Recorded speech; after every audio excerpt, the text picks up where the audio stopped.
Thank you for reminding me. We are live, and this is Grace Baptist Church, the Adult One Bible Study, and we're starting a brand new unit of study, Genesis. We're going to be actually in Genesis chapters 1 through 19 in this unit of study for the next 3 months, and it's going to be exciting. Genesis is the book of beginnings, as they say, so hopefully we'll have an interesting study there. My name is Norm Ellis. Glad to have you with us online, as well as here in the classroom. So let's go ahead and have a word of prayer, and we'll jump right into it.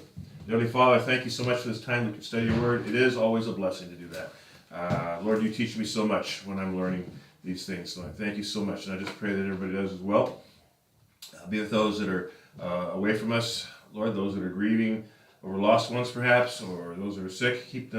Help them to get better, Lord, if they're sick, and watch over those that are driving here right now to the church itself, and be with those that are online. Thank you very much in your son's name. Amen. All right, we have one more verse to hand out. Would Polly like to read this one for me? And you can read it in your own translation if you want to. No, we have that one, thank you. Well, glad to have everybody here today. We, like I said, we're in Genesis today, chapter 1, and a little bit in chapter 2. So we're going to be talking about the first week. The first week. Come on in. All right, we have somebody take attendance for us. We had no attendance taken the last couple of weeks. Sorry, Not your fault. I was next door. I appreciate you doing it when you're here. I know. I'm so busy I forget. And then afterwards, I'm all done. Everything's shut off, and I look over here and I see that thing. I say, oh, shoot. Oh, well. I probably could still do it at that point, but then I'm late going upstairs. Anyway, again, the title is The First Week. And the main idea is that God created all that is, including humans who bear his image. And we'll be looking at these three main points. The beginning, and this is chapter 1, verses 1 through 5. The second point is the image bearers. I think it's plural. My thing. Yes, it is. And that's chapter 1, verses 26 through 31. And the rest. Not the rest of the people, but the rest, the time of rest. And that's in chapter 2, verses 1 through 3. An additional verse we'll be looking at is Genesis 1, 6 through 23. Because you might have thought, well, you're skipping a lot of verses there, Norm. Well, I was. So I said, no, we're not going to. Well, they refer to those verses, and I'll read them. There's a lot there, but I'll read them. But we'll be actually looking at some ideas from those verses. So I thought, why don't we read them too?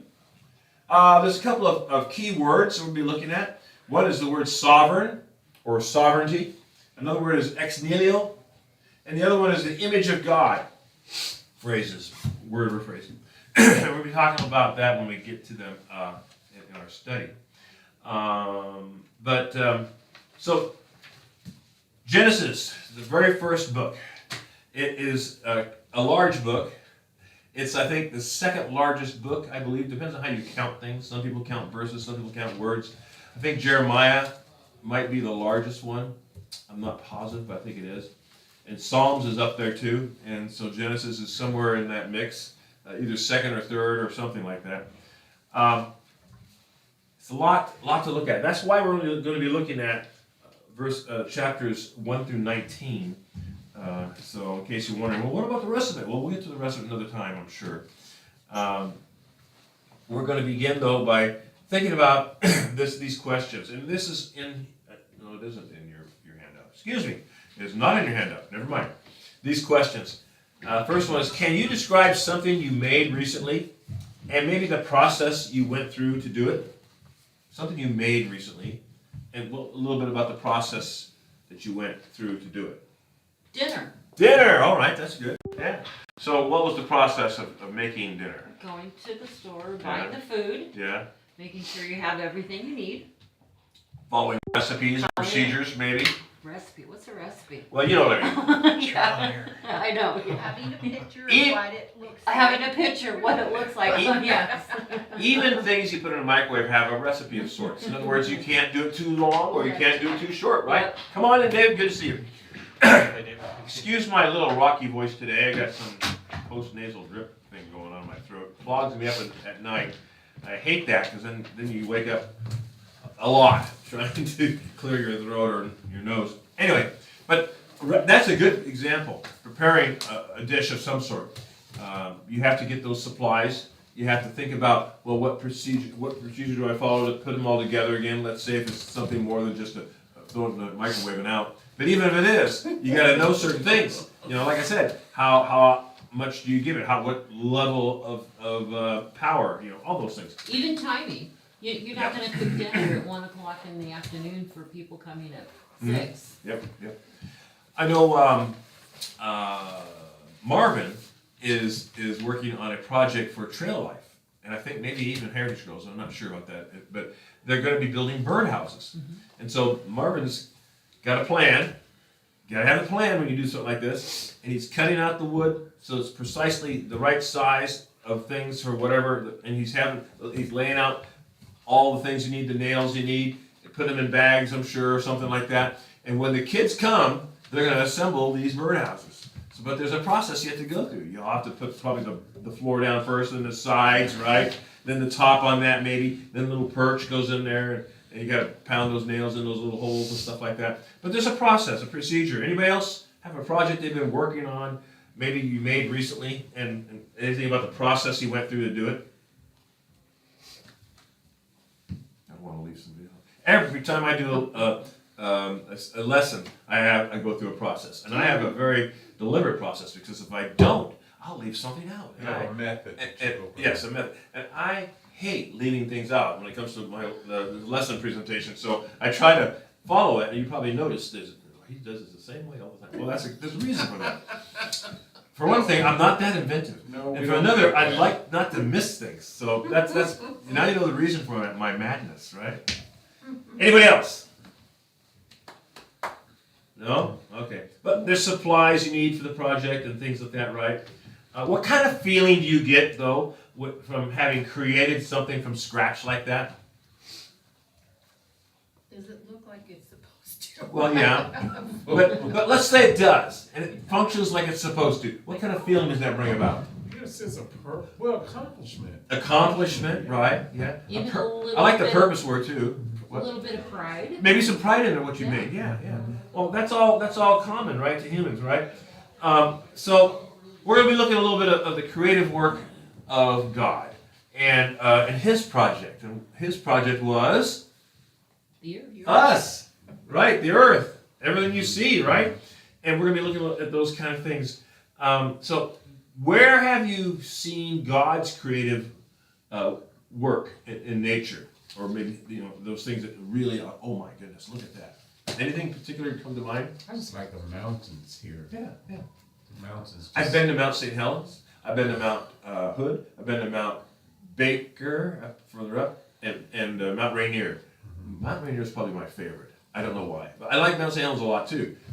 But when I was a kid, we went to Mount Rainier several times.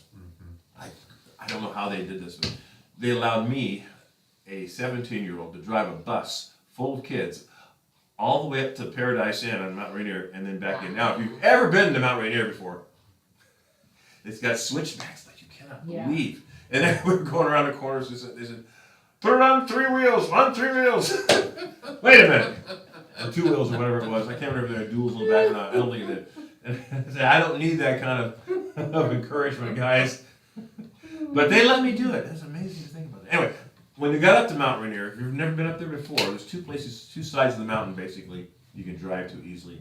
One is what they call Paradise Inn, and the other one is Sunrise. And they're both beautiful.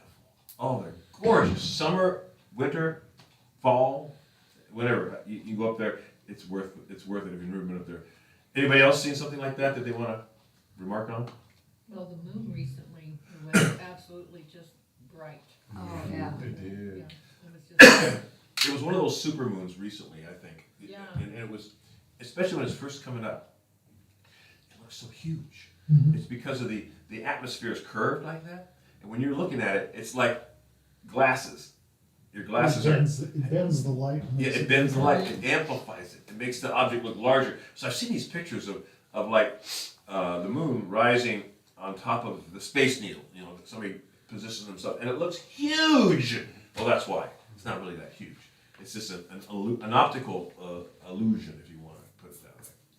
But that's cool, isn't it? Anyone else? cut anybody else off. The life of a butterfly. The life of butter. The monarch especially. Yeah, It's amazing. yes. I don't know if you know this or not, but the monarch butterfly lives in stages. Okay, and then the last stage, it flies all the way back to Mexico. And it's not the same butterfly. It's a couple generations down. More, yeah. And that last butterfly flies all the way to Mexico, goes into this big colony of other things. They go into some sort of like dormant stage. Excuse me.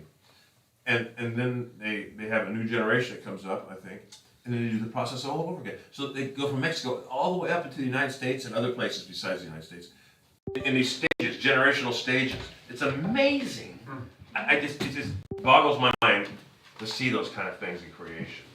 How does that last butterfly know to go all the way back to Mexico? That's the mystery.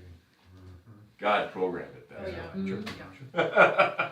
It's something local. Anybody ever been to Chapman School over in Portland? During the migration period of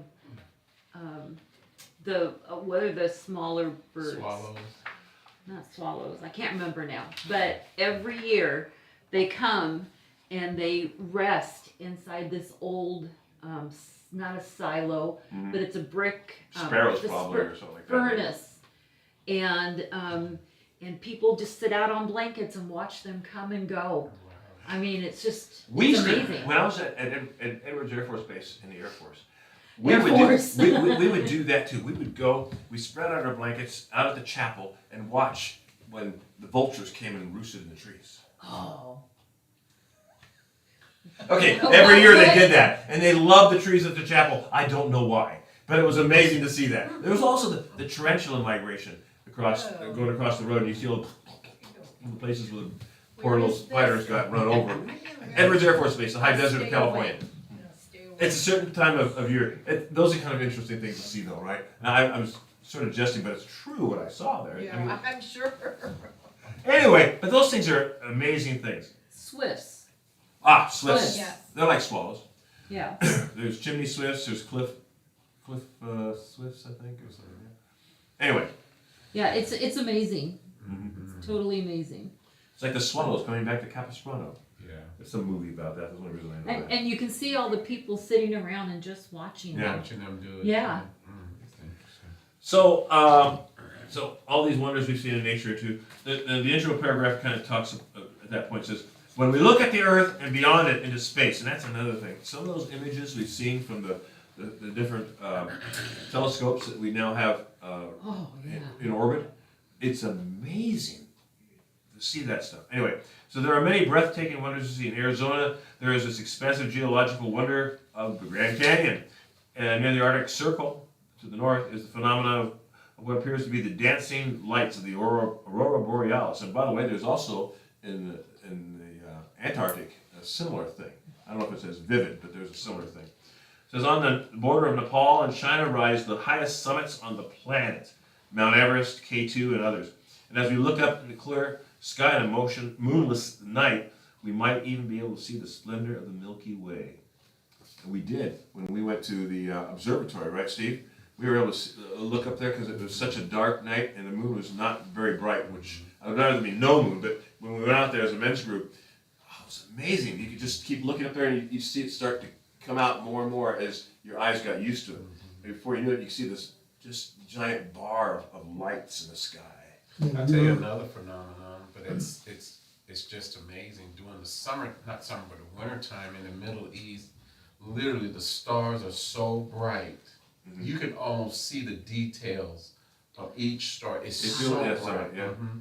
Yeah, So outside of Lake Wenatchee, there is, when you get up into the hills and the mountains. of Get Lake above the Wenatchee, dust, get away from the light, yeah. When night settles in, it's that way you can see the Milky Way. Mhm. It's just a huge Wow. It's just so startling. Some of the pictures I've seen of people that have taken pictures is just amazing. Of course, they used special settings and stuff to get that to pop out more, but it's still amazing. But to see it with your own eyes. Yes, you yes. know, that's God created it all. Was the main Like point they this. wanted to put on that.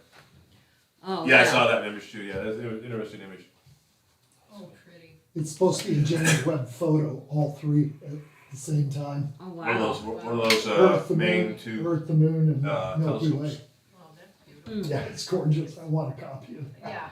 Anyway, so what should be our response to the one who created all this? Should we have a response? Awe. Okay. Awe. Yeah, awe. Wonder, maybe thanks. Respect. Yes, I like that. How about fear, in a sense of a respectful fear, an awe type of fear? Yeah, all considering that God created that. We're going to talk about that today in the first part of our study today. We have a couple of things I want to point out. We have the outline of Genesis up there, and it's a poster. We have the days of creation over here. What happened when, and we also have behind me a map, which we're not going to refer to right now. It's for later when we talk about Abraham and his travels and stuff like that. But it's up there anyway. Also, we have a handout, and in the handout, just want to make sure you saw, we have, of course, handout number 1, but we also have number 2, which is the Genesis timeline. This is just for your information. We may or may not refer to it, but when we get further into Genesis, it'll be more useful, I think. Number 3 is background of Genesis. Now, this is really good stuff. So when you get a chance to read some of this, because it'll give you some good information in the book of Genesis. I like to work up a one-sheet summary, but I had a problem with that. There's so much good stuff in the first part of half of Genesis. I ran out of room, and I realized, well, they've already done this for me in 3 different places. So I'll just refer to this then. So the background of Genesis is pretty good to begin with. Then we have another one, handout number 4, and those of you online should get those if you contact our pastor, Matthew Ellis. He'll make sure you get the email with those handouts next time. But if you want those, get a hold of him at the website for this for our YouTube here. It'll refer to the right website. Anyway, the last one is creation accounts. Now we have the biblical account, but there are some other accounts, and it's interesting to know them as well. And so, where do these come from? You know, and things like that. I think a lot of them were, the word adulterated means watered down or changed from original. They were adulterated, I think, from the original Genesis account in many cases. Because the flood is referred to, with Noah in the ark. If you read some of the pagan accounts of their version of a flood, it's very similar. Very similar. But there's a lot more added to it usually. And that's a key part of what you see when somebody takes something and takes it for their own and adds stuff to it. They gotta make it safe to the natural man. Yeah. So, but anyway, all I have to say is that you need to be aware of these things, and so that's what those are for. But we're gonna be proceeding on here. Let's see. Yeah, I talked about that. We're gonna start at the very beginning, and this lesson will lead us to explore the truth that God created all things, including humans, who bear His image. And what does that mean? We're going to talk about that. As we move through the study, I want you to look for God's intentional activity. That's important. God's intentional activity. And everybody has a copy of the lesson book. Good. So just in case, I don't think we're going to worry about that too much right now. But excuse my little rocky throat. Teresa's sounding a lot worse than me. So hopefully she can make it through what she's doing. We're going to look at the beginning now. And the first part of our points is the beginning. Makes sense? What is the... I forgot to mention that too. In your lesson book, that's what I was going to lead to. In your lesson book, there's also some good information on the book of Genesis. And that's another reason why I didn't bother to write up a summary sheet, at least not yet. I might still do that. But if you look at page 8 to begin with, it says biblical background. It's giving you some good information about Genesis. Along with that handout I referred to, and the last handout, I think it's handout number 4 or whatever it was. And there's 2 places in the book, because if you turn to the back, on page 127, there's an article by Argyle Smith, Creation Beyond Genesis, the who of creation. He talks about the who of creation, and he talks about the how of creation and the why of creation. And it's pretty good. I read through the article, and it sounded pretty good stuff. So get a chance to read that and give you more information about the book of Genesis too. Okay? That was you online? All right. So we've already had our prayer. So let's begin here. At the beginning. Oh, that sounds almost cliche. What was I going to say? There was something else. Yes, that's right. I was going to mention this. Okay. The word Genesis actually means in the beginning. So the book of Genesis is the book of the beginnings. The beginning of the world. The beginning of the human race. Do you think that's important for us to know? Yes. Yeah, it is. And the question, though, is where did that book originate from? So we're going to at least talk on that a little bit here. Who wrote the book of Genesis? I think Moses did, I believe. Yeah, you're right. Moses. Moses wrote Genesis, Exodus, Numbers, Leviticus, parts of Leviticus, or parts of Deuteronomy, I can't remember. There was probably, he had a scribe and an assistant, so when he died, they continued his work and finished it, essentially. So, but he is credited with the first 5 books, I believe, what's called the Pentateuch. The Pentateuch is a fancy way of saying the first 5 books of the law, or the first 5 books, not of the law necessarily, but they included the law. And like I said, the word Genesis actually means in the beginning. So that's, and when did he write it? They think around 1450 to 1410 BC. We don't know exactly because he didn't write down. And I wrote this on this date, you know. But key personalities, of course, would be God, right? Adam, Eve, Noah, Abraham, Sarah, Isaac, Rebekah, Jacob, Joseph. This book was written to record God's creation of the world and to demonstrate his love for all that he created. That means us, doesn't it? God loved us, that he did this for us. Isn't that amazing? Anyway, so let's look at the first one. In the beginning, it says, and this is Genesis 1 through 5. And there's a... the aspect of creator is a very important aspect to understand. In the book also, it says understand the content. It talks about that a little bit. And I don't usually like to read per se right out of a book like this, but this has some good information on it, so I thought I would. It talks about Genesis 1, and we're on page 11 if you want to follow along. Genesis 1 through Genesis 2, verse 3, reveals several important truths about God. He is a God who wants us to know him, first of all, and that's a good thing, right? One might think that what Genesis first reveals about God is that he is the creator. However, as the Holy Spirit inspired Moses to write the first 5 books of the Old Testament, God was demonstrating, showing his desire that we know him. Given this revelation of himself, God reveals that he is the creator. This truth reveals as much about who God is as it does about what he has done. While it is essential that one believes God is the creator of all things, it is also vital to recognize the significance of this truth. First, it means that God is eternal. God is above. The creation is below, if you want to look at it in a way that might make more sense to us, because our little minds are really, really taxed to the limit to try to understand who God is, because God is all, he's in all, he's all powerful, and he's all knowing. I've heard people try to describe it in a way for people to understand. He can observe all before, during, and future that we see as a linear thing. He sees it all in one because he's above all that. Kind of a hard thing for us to grasp, but this is the Bible's description of what God is. And when you look at all the referrals to him. Anyway, that he's eternal. He existed before the universe was. So where did God come from? He always was. He is the all present, all here God, if that's a way of saying it. It's kind of, and it's hard for us, our minds, because we're finite and he's infinite, to wrap around that. But that's why he is able to create, to do these things.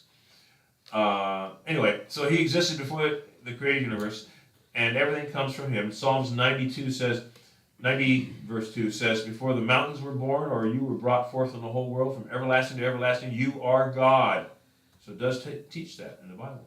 Second, because God is creator, everything belongs to him. Moses proclaimed to Israel, to the Lord your God belongs to the heavens, even the highest heavens, and the earth, and everything in it. Deuteronomy 10:14. Third, the truth that God is a creator demonstrates that he has authority and power to sustain his creation. The prophet Jeremiah declared that God made the earth by his power, he founded the world by his wisdom, and stretched out the heavens by his understanding. When he thunders, the waters and the heavens roar. He makes clouds rise from the ends of the earth. He sends lightning with the rain and brings out the wind from his storehouses. And that's Jeremiah 10, verses 12 through 13.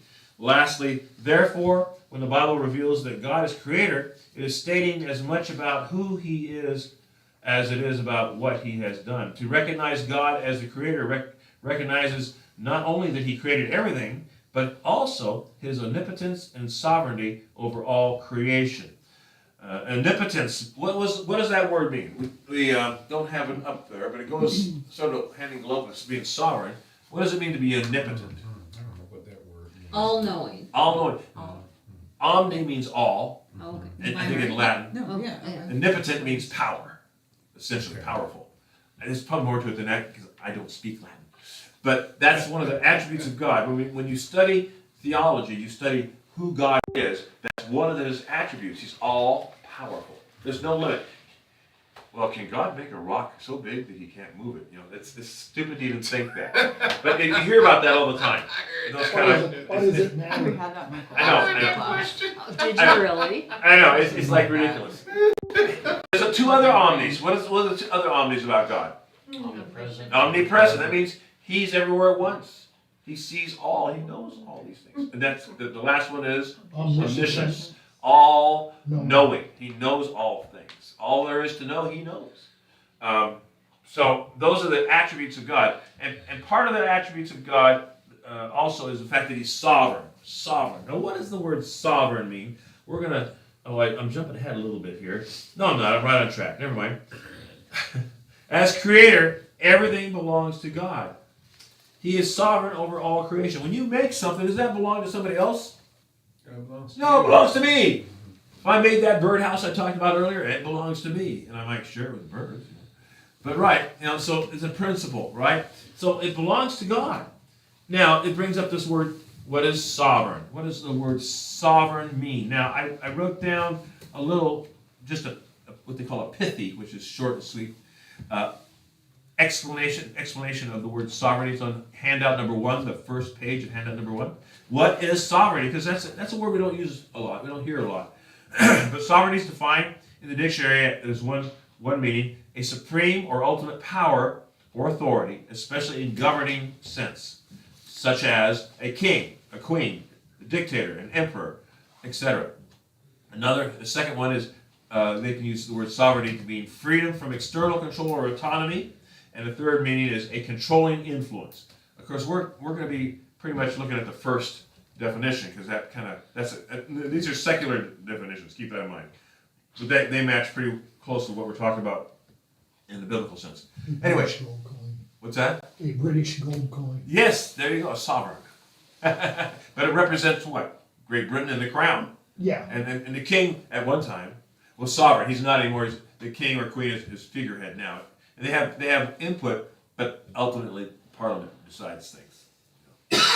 A good example for those of you who can remember this far back or know your history, in 1982, Argentina fought a war with Great Britain. Really? Yes, they did.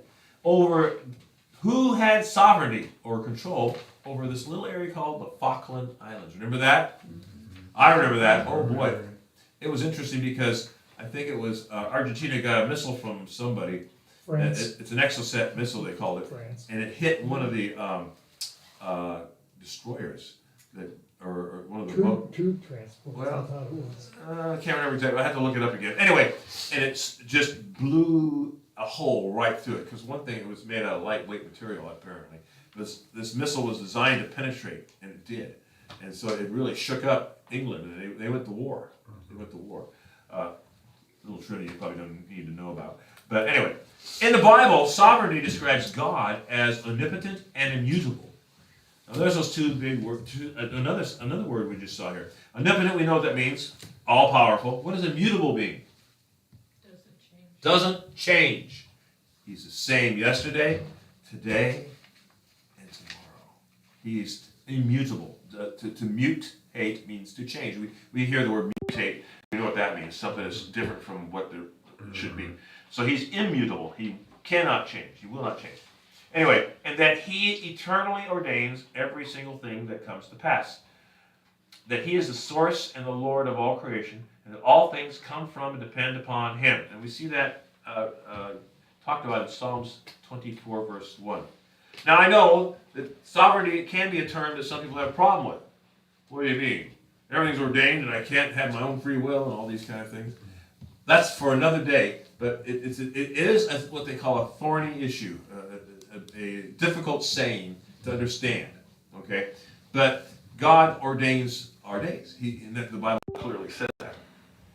Sometimes we seem to go off the path that he has for us, but he knows we're going to do that already. And he's decided he's going to have us do that for whatever reason he wants to learn us maybe a lesson to come back, I don't know. But we're not going to get into that today. Like I said, that's for another day, for deeper theological discussions. But no predestination versus free will. Just saying. Actually, predestination is also part of free will. Free will. Yeah. And I've studied this, so I know. It can get thorny for some people that don't understand it, though, and I get that. Any comments or questions about sovereignty? Do you understand what I'm saying? It used to be, if you remember the story of Queen Esther in the Bible, Queen Esther was to come before the king and to ask him a favor, but it was a very difficult thing for her to do, because when you entered the place where the king was, if you weren't invited, it could be instant death. And if you came to the king and he didn't tell you to come forward, you could be killed. She did both those things. Even the queen, because that's the way it was. And he put the scepter to her and allowed her to come forward and do it. We all know that was part of God's plan as well. But anyway, so the king had, in these examples, sovereignty. He had control over things. Well, God is the ultimate in sovereignty. He has control over all his creation that he made. Anyway, so now let's look at our verses. Finally getting to the verses here, Norm. Thanks. Genesis 1 through 5. For the first 5 verses, I want you to listen for what God did on the first day of creation. Who has number 1 for me? Who's number 1? That would be me. Oh, all right. I lost it. You lost it? Oh, no. Yeah, I lost a lot of things. In the beginning, God created the heavens and the earth. The earth was formless and void, and darkness was over the surface of the deep, and the Spirit of God was moving over the surface of the waters. Then God said, "Let there be light," and there was light. God saw that the light was good, and God separated the light from the darkness. God called the light day, and the darkness he called night. And there was evening, there was morning, one day. Okay, so the first day, right? This is exciting stuff. What happened on the first day? He created light. He created the heavens and the earth, Yeah. right? And then and he did a couple other things too. And that heavens and those earths, it talks about that the earth was what? Void. It was formless and void. Formless. And there was darkness, right?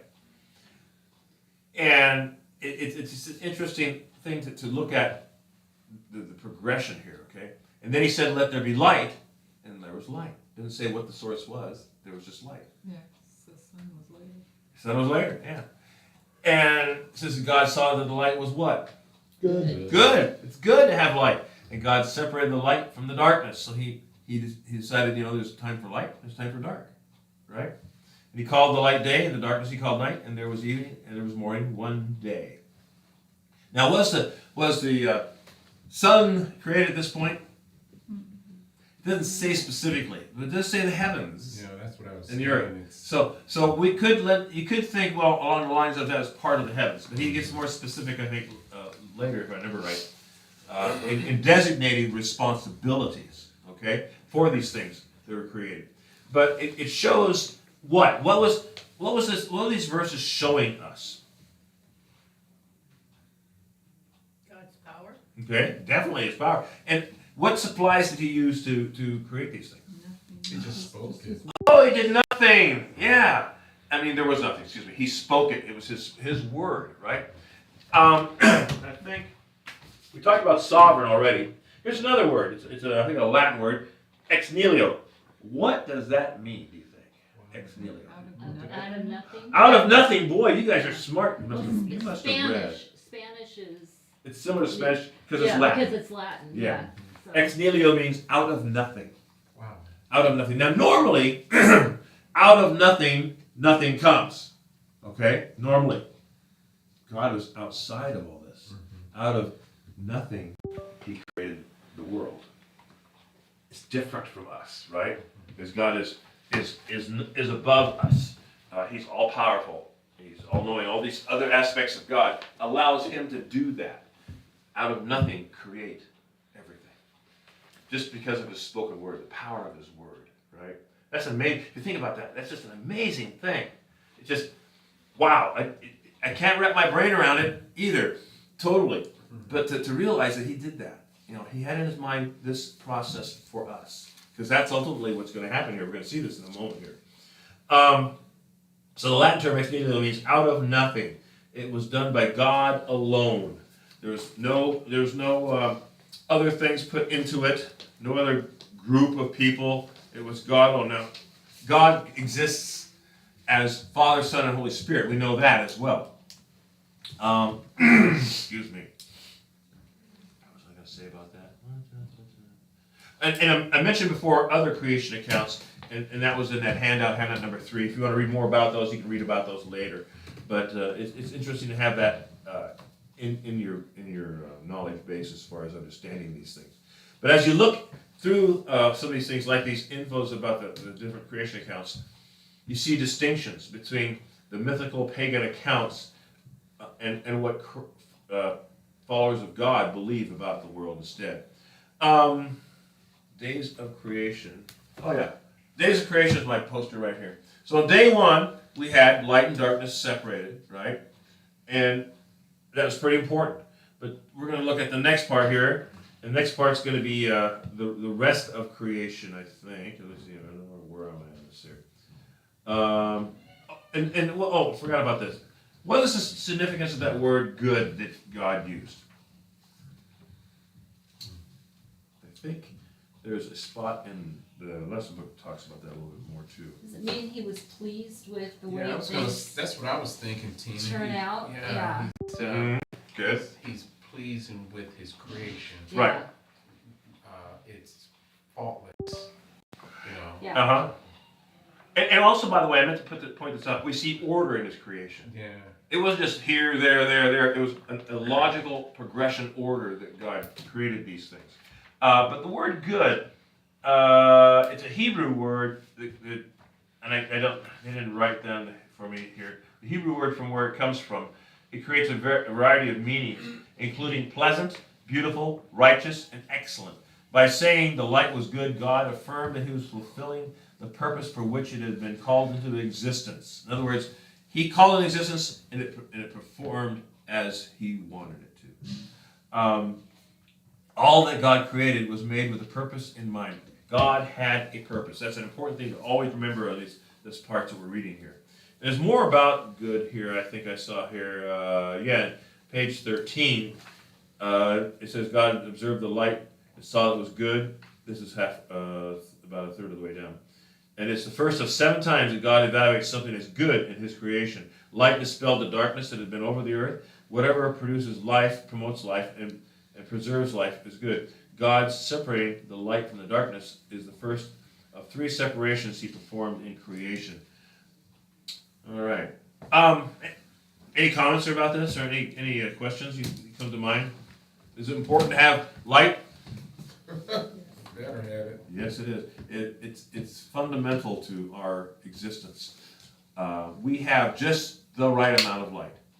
I mean, because we're positioned away from a yellow dwarf sun, which is just the right kind of sun, in the right part of the spiral of the galaxy. And we're spaced just the right distance from that yellow dwarf sun. And we also have the right amount of spin to give us the seasons. And we have a moon that's circling us to give us the tides. All these things are like like that clock, only a lot better. Synchronized and just perfect, in order, the way that it goes. There's nothing chaotic about it. It's laid out in such you can look at it and you can design things because of that, you know. You can understand things better in life. If it was a little bit further away, we would probably freeze to death. If it was a little bit closer, we'd probably lose our atmosphere and we'd fry, you know. But we're just the right spot, and we're in an elliptical orbit, and we, like I said, we're tilted at a certain point, so we get even, and we get the seasons too. It's just an amazing thing. If you look at all the things that's so special about how the Earth is, it's just, it will just boggle your mind when you realize it.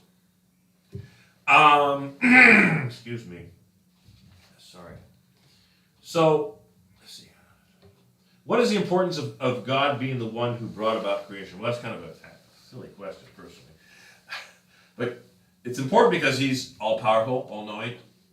He knows what's best for us. He's creating this world for us, and this is the initial part of it. So it's important to know that God is the person who's doing this for us.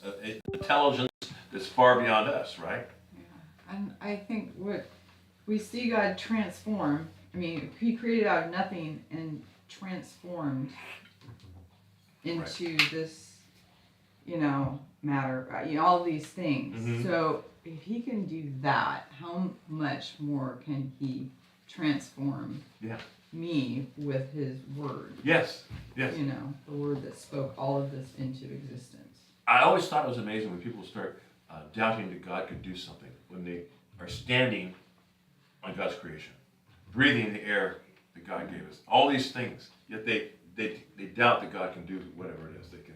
I mean, how can you do that? They don't wanna Acknowledge. owe to anything. I mean, they don't want to say someone's over me. It's rebellion too. Oh, yeah. Yes, it's rebellion also. Yeah, a couple, well, I don't know when the last time I was here, but we were talking about when somebody does something for us and how it makes us feel. Yeah.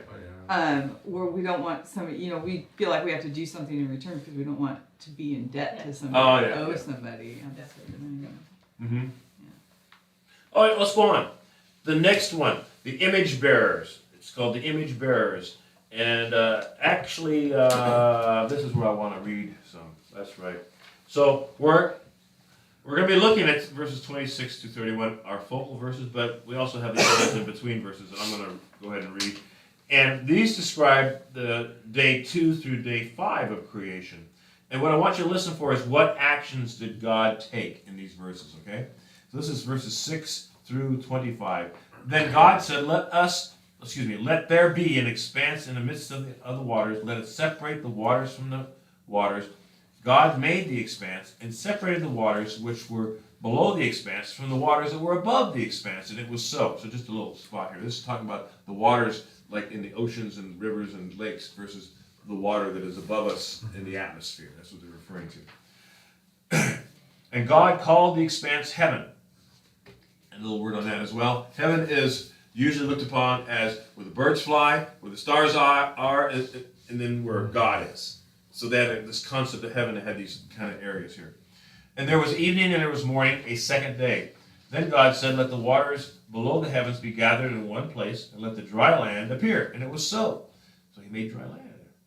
God called the dry land earth, and the gathered in the waters he called seas. And God saw that it was good. Then God said, let the earth sprout vegetation, plants yielding seed, the fruit of trees on the earth bearing fruit after their kind, and the seed in them, and it was so.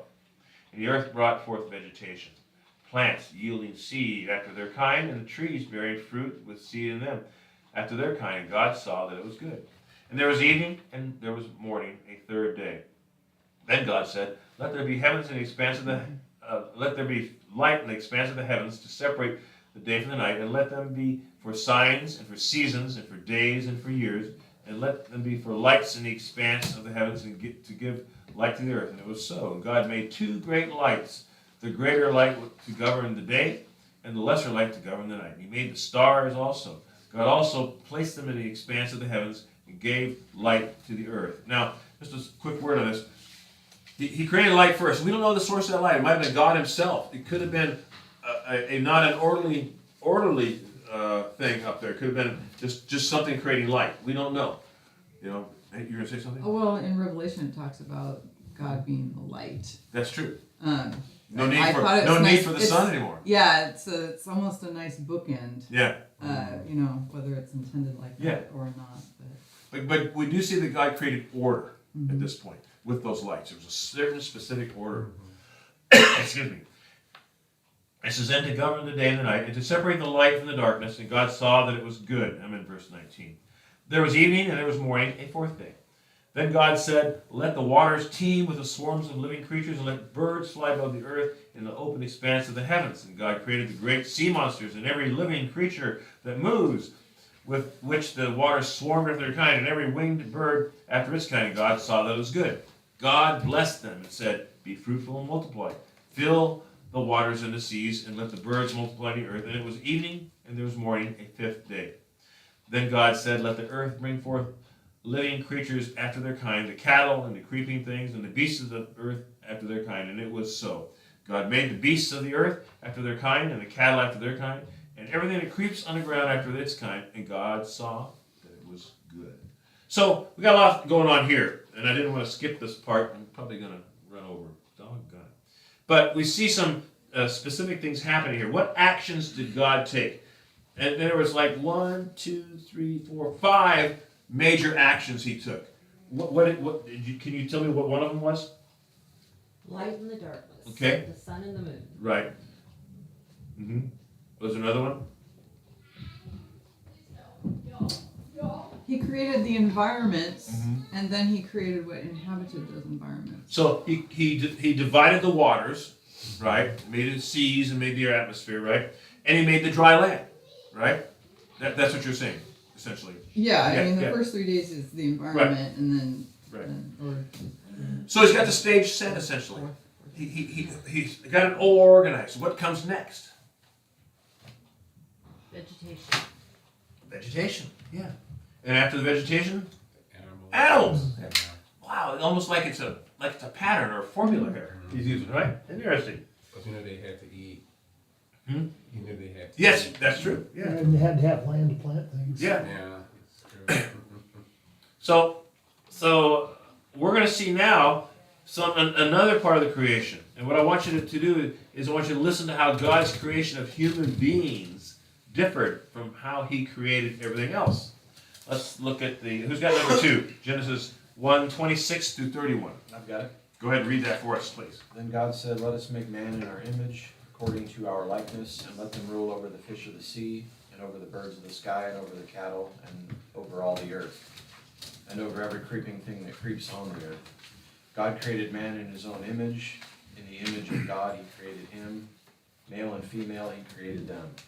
God blessed them, and God said to them, be fruitful and multiply and fill the earth, and subdue it, and rule over all the fish of the sea, and over the birds of the sky, and over every living thing that moves on the earth. Then God said, behold, I have given you every plant yielding seed that is on the surface of the earth, and every tree which has fruit yielding seed. It shall be food for you.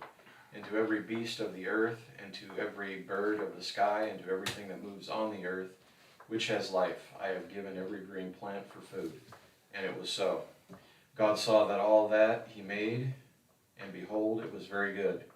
And there was evening, and there was morning, the 6th day. Okay, so now we had days 2 through 5, right? Now day 6. Day 6. What happens on day 6? It's I was different. busy. Well, we saw some important things, the actions that God took for days 2 through 5, right? What very important action did God take in verses 26 to 31? Created man. Yeah. It says we were created, right? Now, what was different, though, about the creation of man? Did it say there? He said, let us make man. Now, that's something I was going to bring up. This is a dramatic change, if you will, about the narration, right? We see a different kind of terminology being used here a little bit. And I was reading about that in Bible commentary. It says the words let us make is totally different decree than the verbal commands that God had used for the rest of creation. So let's identify us. There's a variety of interpretations. One is that there's this plural of majesty. And that that emphasizes God's power and authority by using a plural name for Jesus.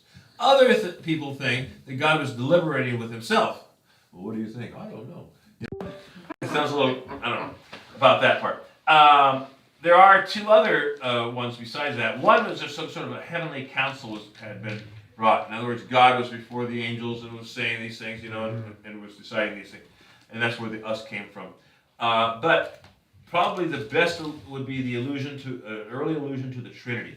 This is the Father and the Son and the Holy Spirit, both taking an active part of creation. Because if we look at other verses later on, we see that who was instrumental in creation in the New Testament talks about. Jesus. In John, Wait a at the minute. beginning. Yeah. In the beginning was the Word. Exactly right. Yes, that's one of the extra verses I had written down here for that. And so we see that he was instrumental. So I think that's what I'm gonna pin my thought on that one. I think that's the early aspect of the Trinity. It also mentions that light shines in the darkness, and darkness doesn't, Yes. there's a lot of, Yes, a lot of parallels, isn't there? Yes, there is. The first part of John has some interesting parallels there. And I don't think I was going to have time to bring it up, but I'm glad you did. There was let's see, what else? Okay, so we see also, like I said, a very orderly foundational thing laid out here. And man is created. And man is given some responsibility. And what was some of that responsibility? Did you see what that was?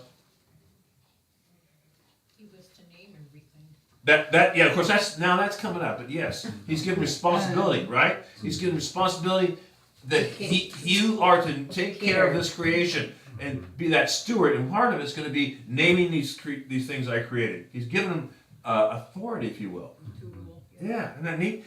And in verse 28, it says, God blessed them, and God said, be fruitful and multiply, fill the earth, subdue it, and rule over the fish of the sea and over the birds of the air, and every living creature moves on the earth, right? So this is different.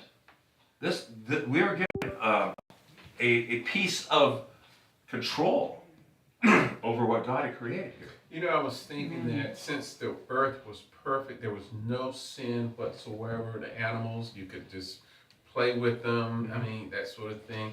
And I was thinking, I said, why would he say rule and authority when they didn't need to behave? And I was thinking that maybe it's because the fallen spirits that came to earth. I don't know. Just that's after sin comes in the earth, of course, at that point there. But yes, that's a good question because we get hung up on certain terms here. Yeah. And it says subdue it and rule, and we think of it as somebody with an iron fist. Yeah, that's. But it's more like a shepherd is ruling and subduing the flock. Now, how does a shepherd do that? He leads them. Yeah. He leads them to the still waters. He leads them to the place where it's good food. He keeps the predators come. He protects them.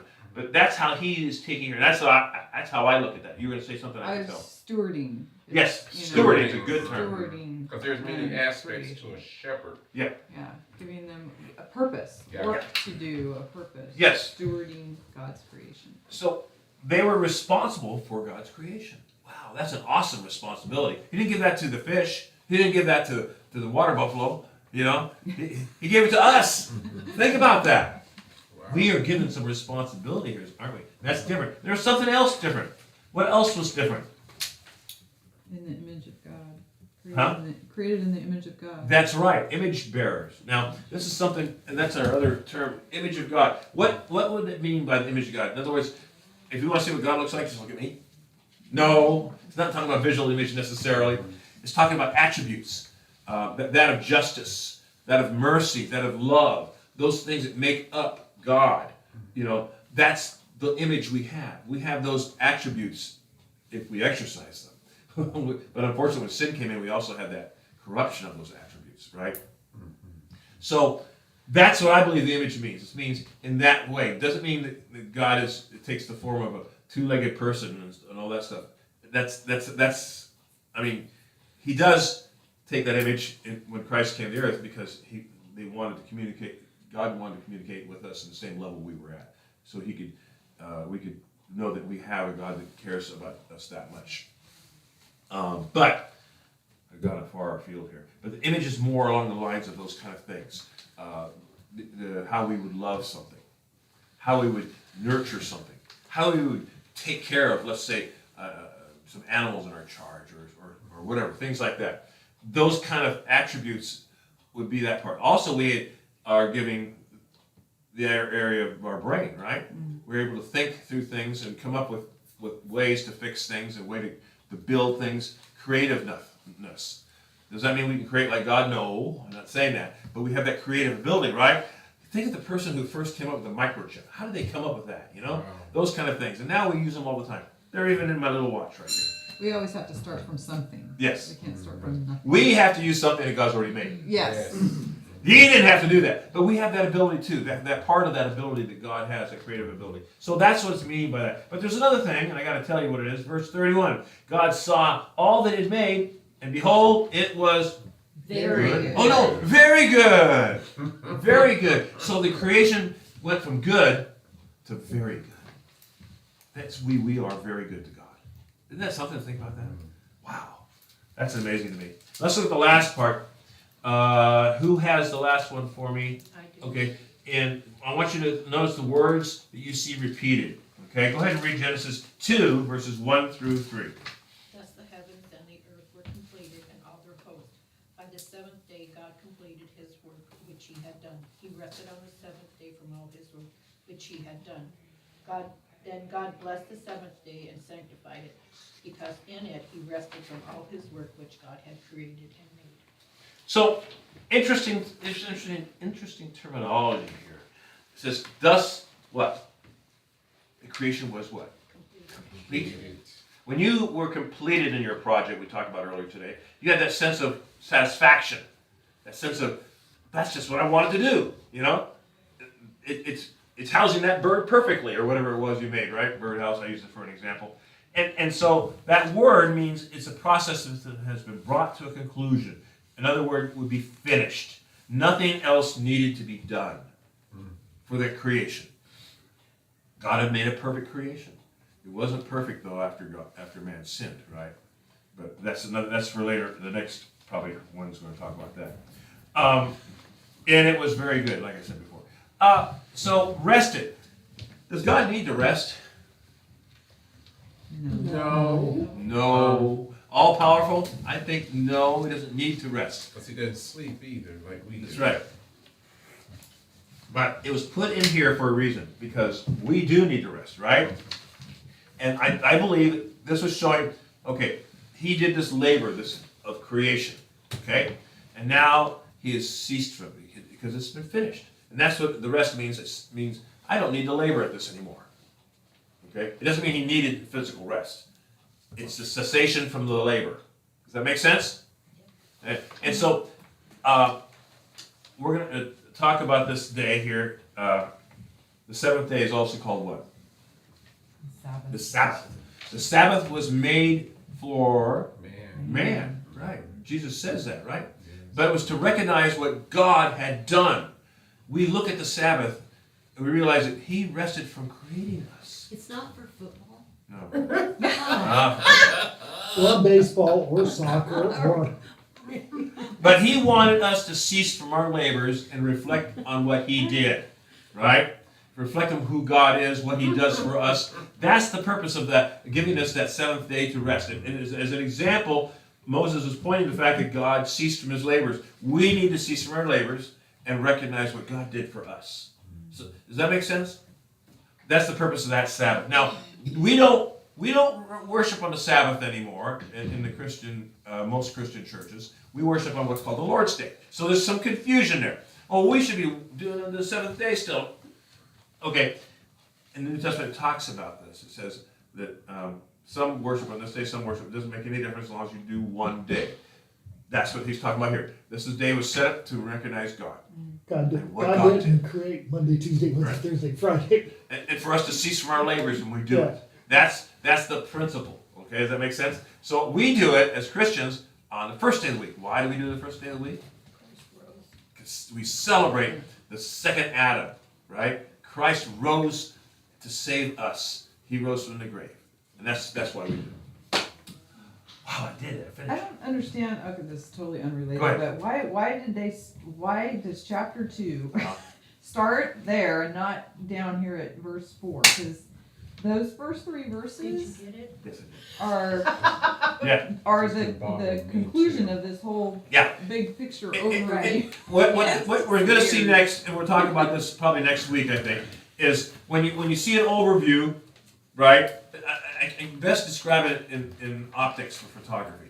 You have a wide angle lens, right? Yeah. But now in that Yeah, wide you angle zoom picture, in. there's an eagle right there in that tree. So now you're gonna look down through that other lens Right. to see that eagle. And I think that's what they're doing here. They're taking this broad story, and now they're focusing on that one aspect area. And, So- and that's why it may appear, I think well, wait a minute, did we just first talk about 6 that? days- The first 6 days were the creation. Right. Were the holy things. And now Right. you're starting off with a whole new thing. Right. The seventh, you're just gonna rest. So, So these three verses are like a transition between I think that so. overview. and Yeah. epilogue, So that's that zoom. epilogue. Yeah. Yeah, and that's the best I can, because I know what you're saying. And there's been, believe me, there's been volumes written about why. And I don't want to get into any of those right No, now. that's understood. But suffice it to say, God had a reason for laying it out this way. And for us, I think it helps us to understand it. Yeah, well, it's kind of like the first two verses in chapter 1. In the beginning, God created the heavens and the earth. Yeah. Now the earth was void and formless. Yes. Well, if he created all, how could it be void and formless? Well, then he Right. gives us more Yeah, details that's of Right, how. right, what he's doing is Yes. he's Overview. doing Comes out a huge and out. giant overview. Yeah. Kind of like a piece of clay, right? The clay is just, It's a lump of clay. it's a lump of clay. Right. And then it gets put on a spinner and. You do various it gets- things and Yes. you refine it, you get it a little Yeah. bit better. I get that Yeah. it's the overview. It just always Yeah. seemed like those three Yeah. verses were more a part of the overview Yeah. than the Right. detail that comes next. Yeah. Yeah. So And- that was There's, all. And like I there's said, other places through the whole Bible where Yeah. it does that. It seems like this should Mm-hmm. be over here, but Yeah.